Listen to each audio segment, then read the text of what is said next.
wabarakatuh.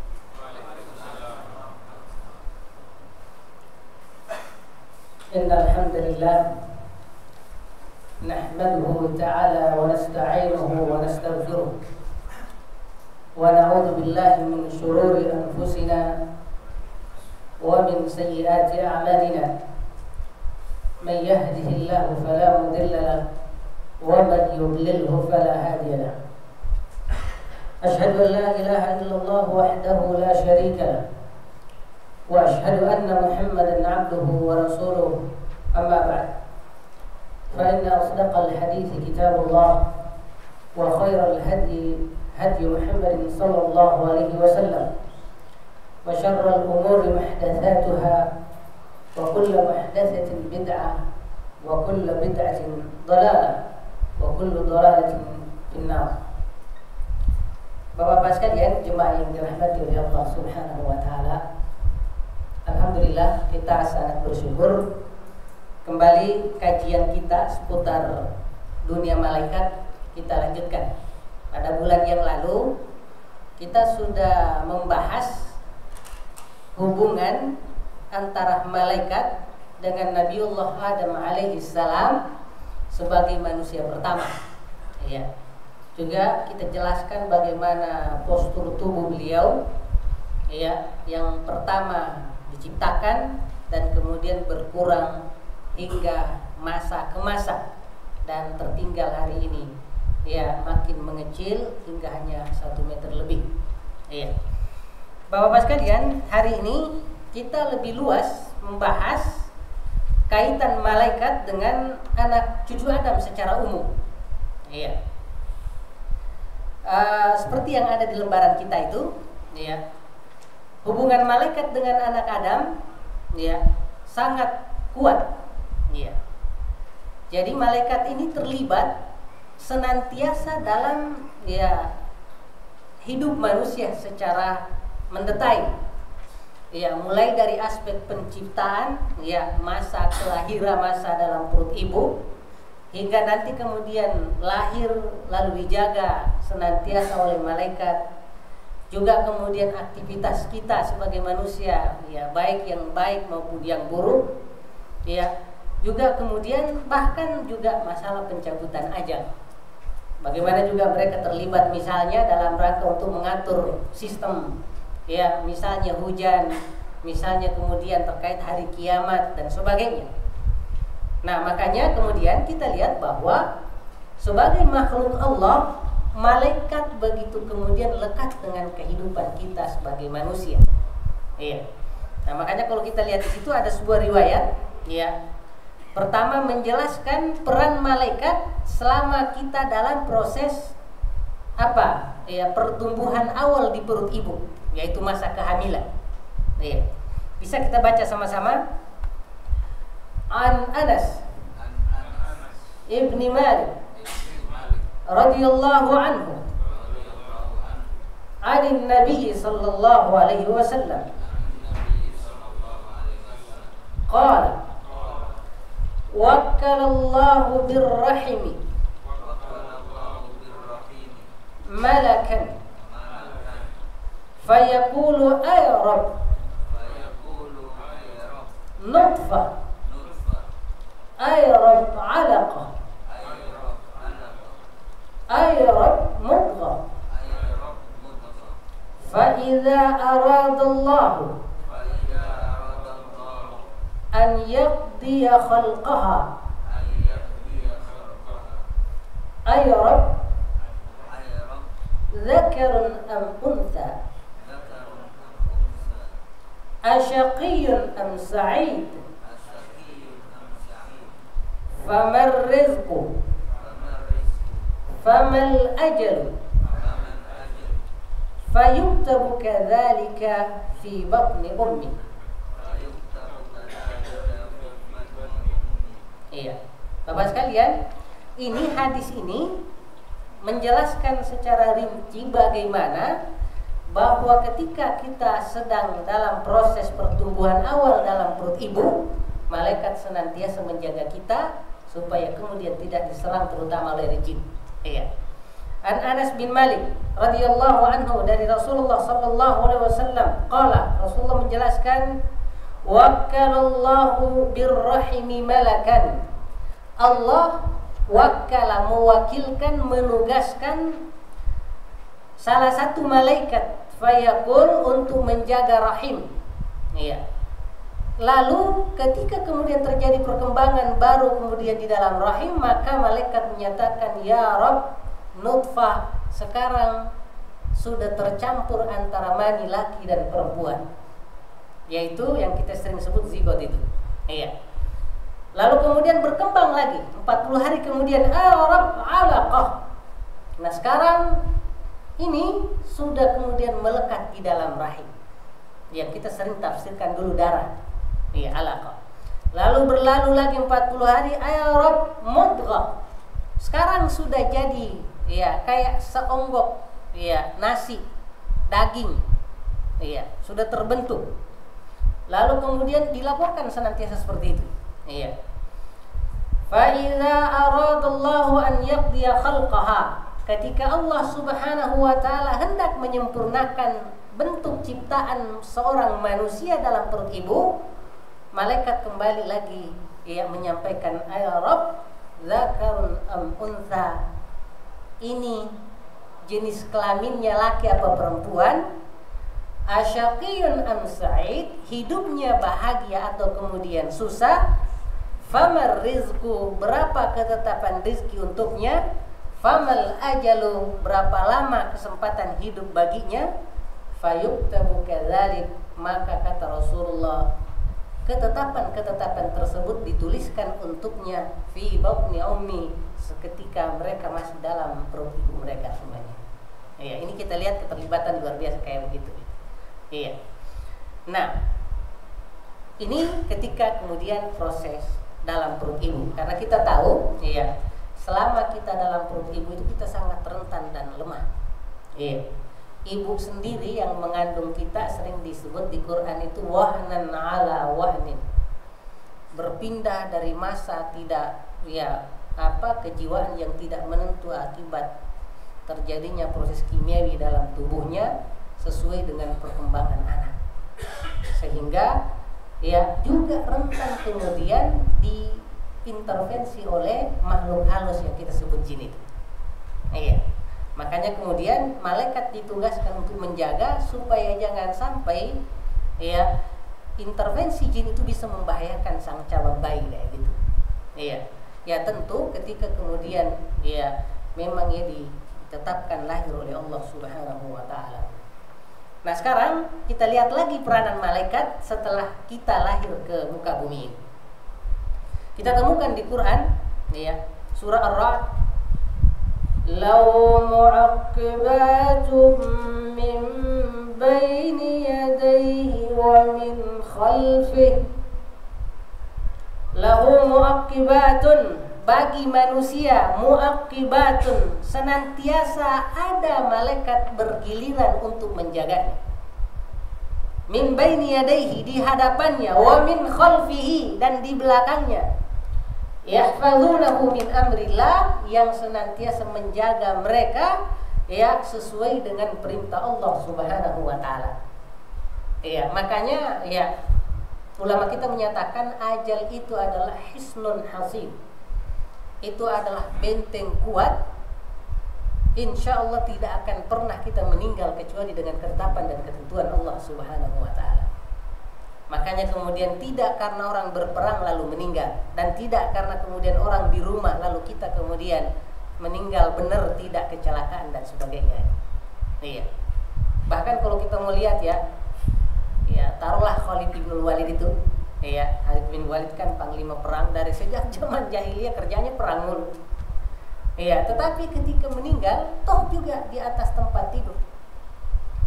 Bahkan, ya, penulis menyatakan ketika dimandikan, ya, tidak ada tempat satu jari gini pendek kayak gini kecuali di situ ada bekas sabetan pedang.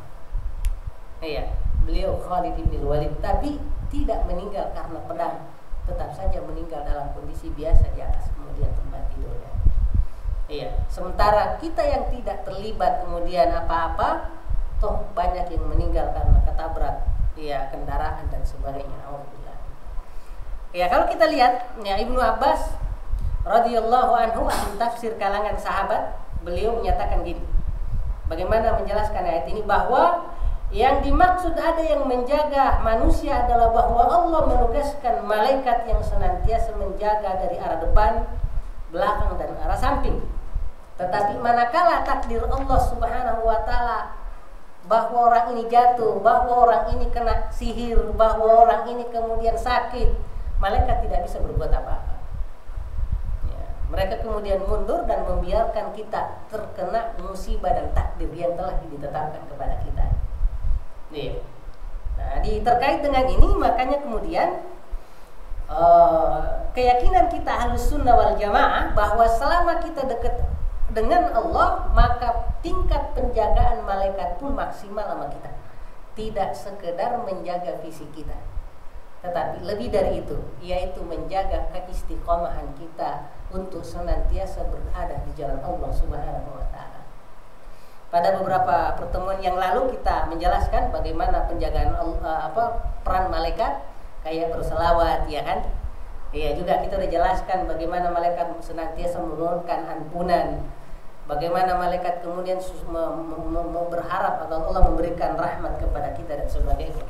Nah itu lebih dari sekedar menjaga fisik kita. Ya tadi saya lihat ada kutipan Syekh Shalih Al-Utsaimin ya. Di papan pengumuman di luar itu tuh cakep.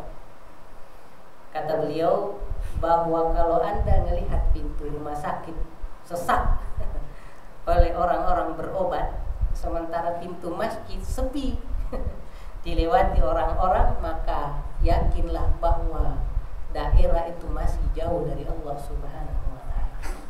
Iya. Kan bahasanya selama ini kan berbeda ya. Kalau kita orang Indonesia ya masjid cakep tapi dalamnya kagak ada orangnya kan gitu ya bahasanya. Nah ini bahasa lain dari beliau Syekh Shalih Al-Utsaimin dengan bahasa yang berbeda, dengan tingkat yang kuat, belum menyatakan bahwa iya, dan itu nyata bahwa semangat orang menjaga fisiknya dari penyakit sangat lebih tinggi dibanding semangatnya menjaga dirinya dari bahaya syirik, dari bahaya maksiat dan sebagainya. Padahal sebetulnya kita kemudian lahir untuk kemudian tujuan yang itu. Iya. Ya jemaah yang dirahmati oleh Allah Subhanahu wa taala. Nah, yang sering juga kita dengar adalah ya peranan malaikat dalam menyampaikan wahyu. Dan kita sering pahami adalah bahwa tugas ini merupakan ya spesifikasi khusus ya Jibril alaihissalam. Tapi kalau kita lihat di hadis itu ada beberapa kali peristiwa pengantaran wahyu kepada beberapa rasul itu termasuk Rasulullah, tidak malah Jibril yang ngantar. Tidak, bukan Jibril. Tetapi walaupun Jibril terlibat ya bersama Nabi ketika diantarkan wahyu tersebut. Misalnya kalau kita lihat riwayat di sini ya. Ibnu Abbas qala, Ibnu Abbas melaporkan ya bainama Jibrilun qa'idun 'inda Nabi. Tatkala Rasulullah SAW Jibril ya qa'id sedang duduk-duduk indan Nabi di samping Rasulullah sallallahu alaihi wasallam. Sami'a naqidan min fawqihi. Kata perawi hadis ini Ibnu Abbas, tiba-tiba Jibril mendengar ada suara gemuruh di atas kepalanya. Ya di langit. Farafa'a ra'sahu. Lalu Jibril kemudian menengadahkan kepalanya. Lalu kemudian faqal, lalu ia menyatakan hadza babun minas sama. Ini adalah salah satu pintu langit futihal yaum yang terbuka hari ini. Lam yuftah qattun illa al-yawma. Pintu langit ini sama sekali belum pernah dibuka sebelumnya kecuali hari ini. Fanazala minhu malak. Lalu kemudian turunlah dari pintu langit itu salah satu malaikat. Faqala, hadza malakun nazala ilal ard. Kata Jibril, ini ada salah satu malaikat turun dari langit. lam yanzil qattun illal yaum. Malaikat ini sama sekali sebelumnya belum pernah menginjakkan kaki di bumi, belum. Karena kita pahami dulu di awal-awal kajian seputar malaikat itu bahwa tempat utama malaikat adalah di langit. Ya, di langit. Fasallam. Lalu kemudian malaikat itu datang lalu mengucapkan salam kepada Jibril sekaligus kepada Rasulullah sallallahu alaihi wasallam. Waqal, lalu beliau menyatakan, absyir binurain. Wahai Rasulullah, bergembira engkau binuraini, dengan dua cahaya, utitahuma, yang diberikan oleh Allah kepadamu, lam yu'tahuma nabiyyun qablak, sama sekali kedua cahaya ini belum pernah diberikan kepada seorang nabi pun sebelum engkau. Iya.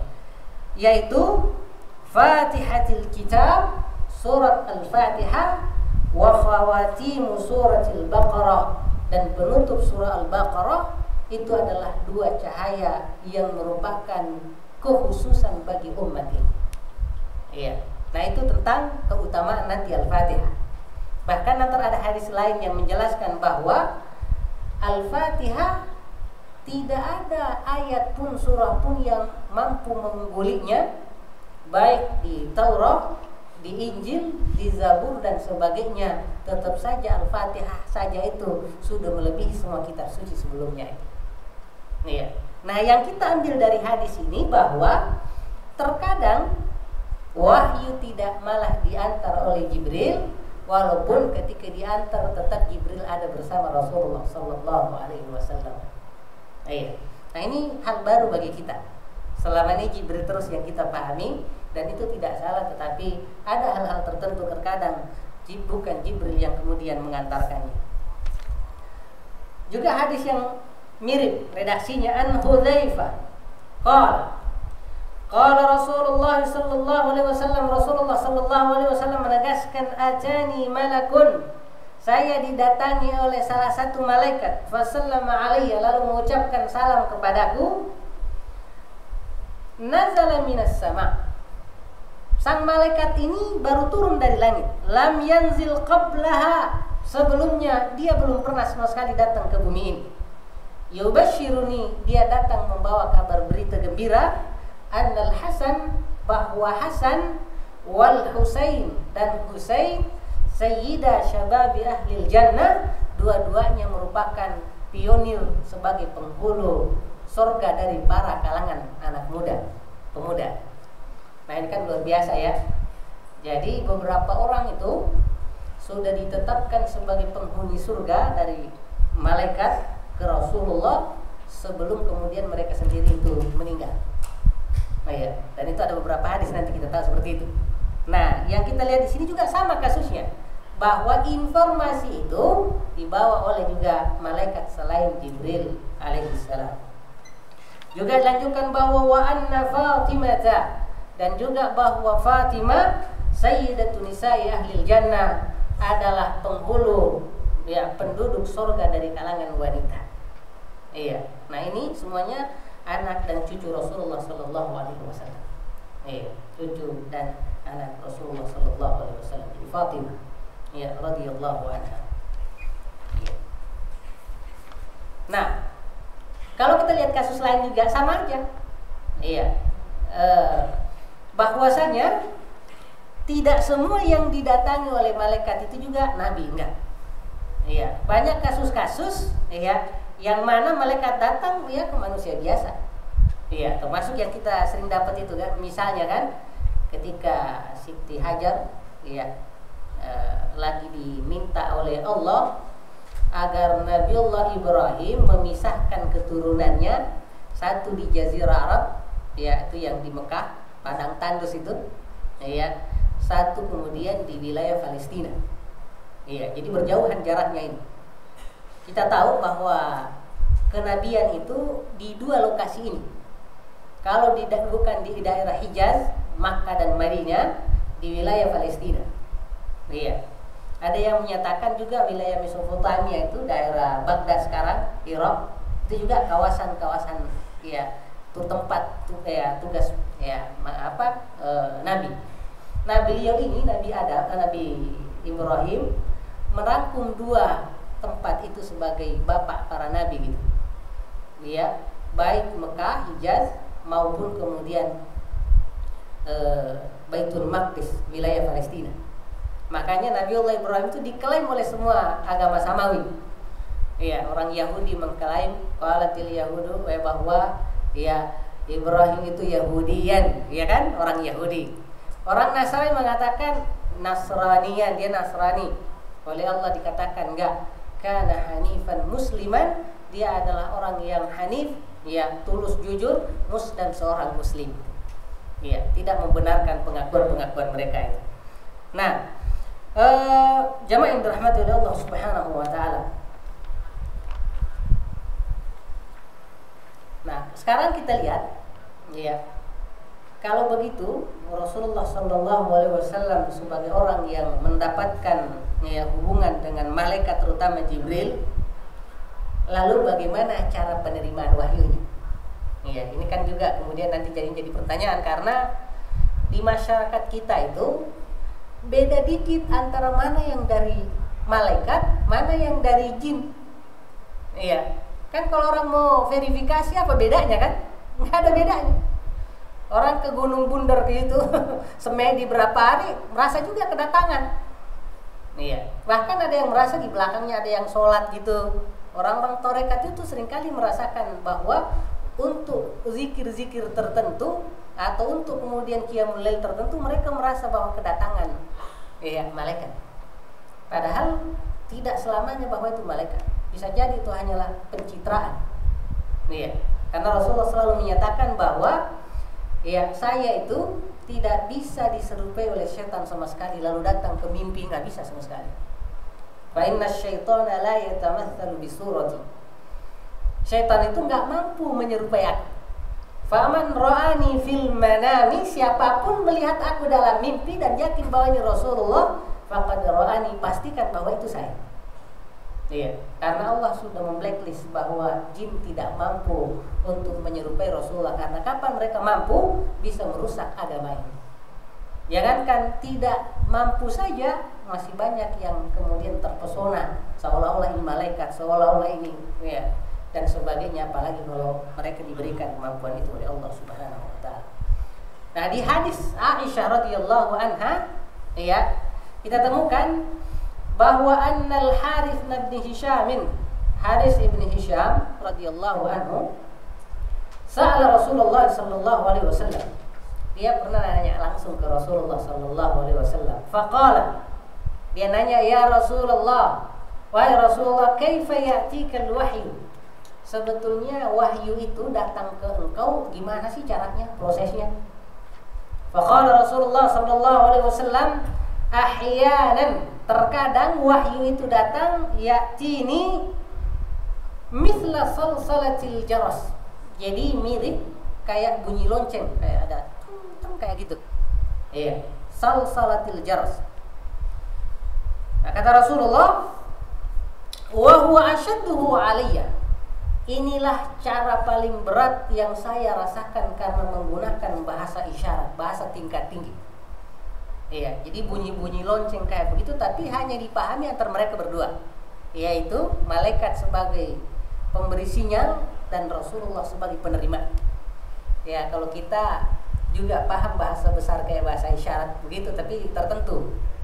Ya, misalnya kalau malam-malam ada bunyi ting ting, perut kita yang bunyi karena sadar ini makanan. Iya, ya mungkin kayak begitu di bahasa isyarat, tapi punya makna tertentu. Iya, juga kita yang dipakai lampu laser dan sebagainya itu kan bagian dari bahasa isyarat yang maknanya tinggi, tidak butuh suara dan sebagainya. Nah, Rasulullah merasa bahwa inilah cara paling berat. Karena apa? Malaikat mentransfer sinyal wahyu itu dalam kondisinya tetap sebagai malaikat. Sementara Rasulullah manusia. Coba kalau mau ditransfer kayak begitu ditransmisikan, manusia sama manusia aja dalam jangka jauh waktunya lama baru orang dapat kan. Misalnya lewat telepon, lewat faksimiles dulu sekarang lewat internet kan lama baru dapat. Iya. Nah, kalau kita mau urut-urut ini nanti perkembangan telekomunikasi ini akan berujung pada kemampuan manusia untuk terhubung dengan makhluk lain kayak begitu. Cuman kelihatannya belum dapat aja. Iya, belum dapat aja, dan berakhir nanti semua peristiwa keislaman yang gaib diinformasikan oleh Rasulullah akan terjadi sesuai dengan sebenarnya. Iya, ini kan hanya proses doang kan, proses saja gitu. Iya. Nah, makanya kata Rasulullah ini paling berat karena Jibril sebagai malaikat mentransfer wahyu itu ke saya, dan saya manusia biasa kayak gitu, manusia. Iya. Makanya kemudian wa huwa ashaddu alayya fayufsamu anni, sampai saya berkeringat luar biasa karena capek untuk kemudian menerima dan kemudian memahaminya. Wa qad wa'aitu anhu ma qala, dan saya pun kemudian mampu memahami apa yang disampaikan. Nah, itu pertama. Iya. Wa ahyanan yatamatsalu lil malaku. Terkadang Jibril sang malaikat itu berubah bentuk rajulan, kayak salah seorang sahabat. Fayukallimuni, lalu dia ngajak saya ngobrol secara langsung. Fa'aya ma'akul ma yaqul, dan saya pun paham apa yang disampaikan. Nah, ini mudah karena ini sama-sama malaikat merubah wujudnya jadi manusia. Dan ketika manusia komunikasi manusia dan antar manusia sangat enak. Iya, sudah nyaman. Lalu kemudian qalat Aisyah. Aisyah menerangkan bahwa walaqad ra'aituhu yanzilu alaihi alwahyu fil yawmi syadidil bar. Pernah saya lihat beliau itu dalam kondisi cuaca dingin luar biasa, dan ketika turun wahyu saya lihat sendiri beliau bercucuran keringat itu. Bercucuran keringat padahal lagi sedang dingin-dinginnya gitu. Nah, itu salah satu contoh ketika turun wahyu dalam bentuk kayak bunyi lonceng itu. Ya, nanti akan ada beberapa lagi yang lain, karena Rasulullah itu salah satu keunggulan beliau dibanding nabi yang lain, beliau menerima wahyu dalam beragam versi yang pernah diterima oleh nabi yang lain. Beliau dapat ilham, dapat datangi malaikat langsung, beliau melihat Jibril langsung, bahkan pernah langsung ketemu Allah Subhanahu wa taala. Jadi semuanya pernah. Kalau nabi yang lain kayak Nabi Allah Musa alaihissalam tidak kemudian ketemu langsung, hanya dengar suara saja. Diajak ngobrol betul memang sama Allah, tetapi beliau tidak diundang layaknya Rasulullah diundang ke Sidratul Muntaha. Itulah kemudian keunggulan Rasulullah sallallahu alaihi wasallam. Nah, Jibril ini tidak selamanya datang itu untuk ngantar wahyu, enggak. Terkadang datang ngajarin cara berwudu, kadang datang ngajarin tata cara sholat, kadang datang menjelaskan waktu-waktu sholat, misalnya duhur kapan mulai, dan sebagainya, kayak gitu. Jadi tidak selamanya wahyu, tetapi penjelasan dari wahyu itu, pun beliau contohkan sama Rasulullah Sallallahu Alaihi Wasallam. Misalnya kasus kayak tata cara kita berwudu, itu kan bukan karangan, tetapi langsung wahyu. Idza kuntum ila shalah, kalau kalian kepengen salat, faksilu wujuhakum, kalian basuh wajah kalian. Nah, ini kan ayat. Setelah ayat ini diantar, nanti diajarkan oleh Jibril tata caranya berwudu. Sehingga transfer antara kemudian fakta tertulis, fakta terdengar dengan contoh langsung dari Jibril didapatkan oleh Rasulullah SAW. Makanya kemudian kalau ada salah tafsir untuk kemudian makna ayat untuk diterjemahkan ke kehidupan sehari-hari, biasanya juga ditegur langsung oleh Allah Subhanahu wa taala melalui Jibril kayak gitu. Makanya Rasulullah SAW kan berapa kali juga itu ditegur. Gara-gara ketika belum ada wahyunya, beliau kemudian berijtihad sendiri. Ketika ijtihad itu benar, nanti kemudian akan ada wahyu menegaskannya, dan ketika salah kemudian ditegur langsung oleh Allah Subhanahu wa taala. Dan ada beberapa kasus seperti itu. Kita lihat misalnya pada perang Badar itu kan tahun kedua Hijriah, belum ada pembahasan sama sekali masalah tawanan perang. Belum ada. Nah, setelah itu terjadi perang, ada tawanan, kaum muslimin menang, itu pun nggak sengaja. Akhirnya kemudian tawanan perang ini jadi perdebatan. Akhirnya dipanggillah kemudian Abu Bakar lalu Umar. Kata Rasulullah, wahai Abu Bakar, kita apa ini tawanan ini? Kata Abu Bakar, ya Rasulullah, maafkan saja, supaya para penduduk orang-orang Quraisy itu menyatakan bahwa kaum muslim pemaaf. Ya, itu versi Abu Bakar. Kata Umar, ya Umar, kalau kamu gimana walinya? Kata Umar, ya sembelih saja, selesai masalah. Supaya mereka tahu bahwa kita itu tidak selamanya diantem mulu, kita juga sekali bisa ngantem. Apalagi kan ini peristiwa pertama. Iya. Rasulullah kan orang rahmatan lil alamin. Opsi yang dipilih ya opsinya Abu Bakar. Opsinya Abu Bakar, jadi dimaafkan kayak gitu. Setelah itu turun ayat kemudian menegur Rasulullah dan Abu Bakar. Iya, bahwa belum saatnya Rasulullah beserta orang beriman an yakuna lahu asra, untuk kemudian memperlakukan para tawanan itu dengan penuh kasih sayang. Qabla an yudkhina fil ard, sebelum ia kokoh posisinya di muka bumi ini. Artinya apa?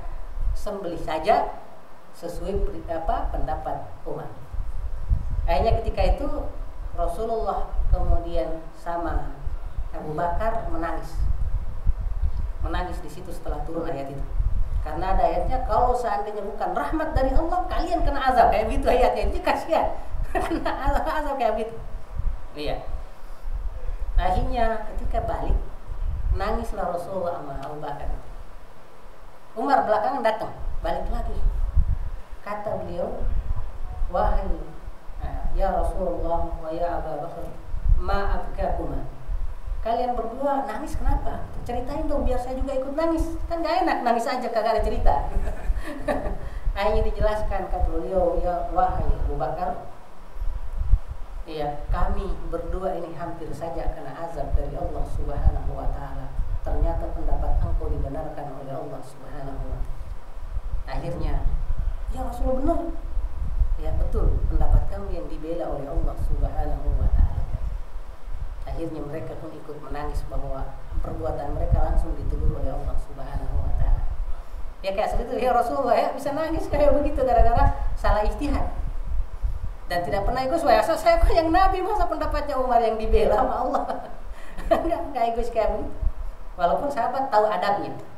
Adabnya adalah ya, ini ya Rasulullah wahyu apa bukan? Bukan, barulah mereka kemudian ngasih pendapat.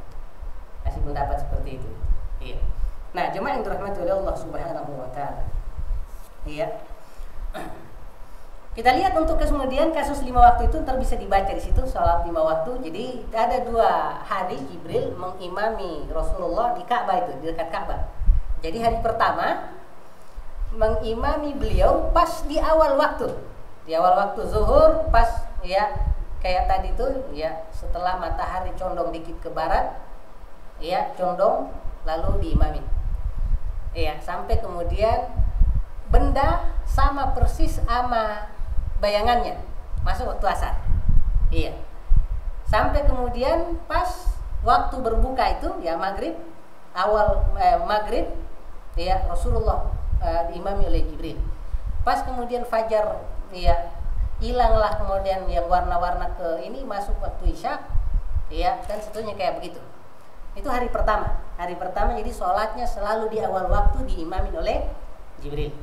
Besoknya diimamin lagi, selalu di ujung waktu. Jadi sholat zuhurnya sebelum masuk waktu asar diimami sholat zuhur oleh Jibril. Iya. Setelah itu mau maghrib baru sholat asar. Iya. Setelah itu hanya maghrib Jibril tidak sholat, memang imami Rasulullah di ujungnya, selalu di awalnya 2 kali itu. Inilah yang membuat ulama itu menyatakan waktu maghrib itu terbatas. Iya, adapun sholat isya ditunda oleh Jibril sampai 1/3 malam untuk sholat isya terakhir itu. Iya, nah 2 hari itu untuk menjelaskan awal waktu dan akhir waktu masing-masing. Lalu setelah itu kata beliau, inilah batas waktu masing-masing sholat yang telah diajarkan oleh Allah kepada kalian gitu.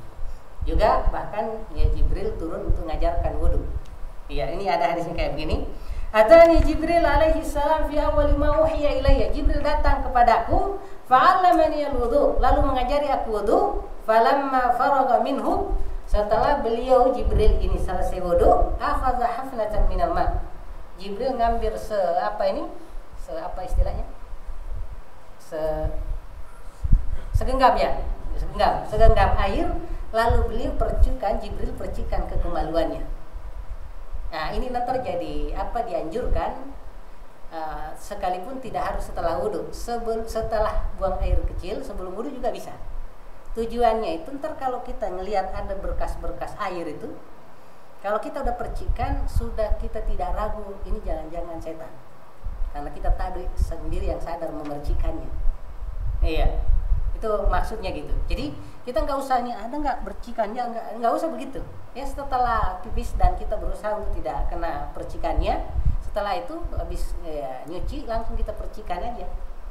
Iya, nanti kalau kena apa ada bercak-bercak air kayak di situ, kita sudah tidak ragu lagi karena memang kita yakin kita lah yang kemudian apa yang memercikan itu. Apa maksudnya? Setan itu tidak mau kalau kita melakukan sesuatu yakin, nggak mau. Maunya kalau kita ragu, itu target utamanya. Ya karena kapan kita tidak yakin, disinilah wilayah tempat mereka bermain gitu. Bermain. Makanya selalu kepingin membuat kita ragu gitu. Nah, dan sebagainya. Iya. Jemaah yang dirahmati oleh Allah Subhanahu wa taala, terakhir sebagai penutup, bahkan Jibril pernah datang khusus untuk meruqyah, mengobati Rasulullah sallallahu alaihi wasallam. Ini hadisnya ya. Kata begini, "Ya Muhammad istaqaita?" Wahai Muhammad, engkau merasa sakit? Qala na'am. Ya, nih saya lagi sakit nih. Lalu langsung di Bismillahirrahmanirrahim, dengan nama Allah saya obati kamu. Wallahu yashfik, nantilah Allah yang menyembuh kamu. Ya, Bismillahirrahmanirrahim, min kulli syai'in yu'dhi, saya mengobatimu dari semua yang menyakiti dirimu. Wa min syarri kulli hasid, dari bahaya semua orang-orang hasad. Wa min kulli ain, dan dari mata orang-orang yang enggak senang melihat. Allahu yashfik, nanti Allah yang menyembuhkan kamu. Jadi Rasulullah terkadang diobati langsung sama Jibril dengan doa-doa seperti ini. Nanti doa ini alhamdulillah ada semua di Riyadhus Shalihin. Ada semua di Riyadhus Shalihin yang sering kita pakai berobat dan sebagainya. Iya, cukup sampai di sini. Insyaallah nanti ada waktu yang khusus kita bahas tentang terapi ruqyah itu berdasarkan dengan hadis-hadis, karena ini saya lihat penting. Penting seringkali di rumah itu anak-anak, istri, bahkan kita sendiri, kita demam apa itu kita anggap itu medik, padahal prinsipnya enggak. Kita bacain sendiri atau kita dengar, alhamdulillah sehat setelah. Ya terutama anak-anak itu. Ya saya sering sekali jumpai, ya panik malam-malam coba bacain ruqyah gitu, alhamdulillah selesai. Iya selesai kayak gitu. Termasuk istri juga kayak gitu, terutama kalau lagi haid, lagi hamil kayak gitu, itu rentan sekali. Kita perlu paham gitu untuk kemandirian di rumah itu. Iya. Sampai di sini mudah-mudahan ada manfaatnya. Ya, hadanallahu wa iyyakum ajma'in. Kita tutup dengan doa kafaratul majlis. Subhanakallahumma wa bihamdik, asyhadu an la ilaha illa anta, astaghfiruka wa atubu ilaik. Wassalamu alaikum warahmatullahi wabarakatuh.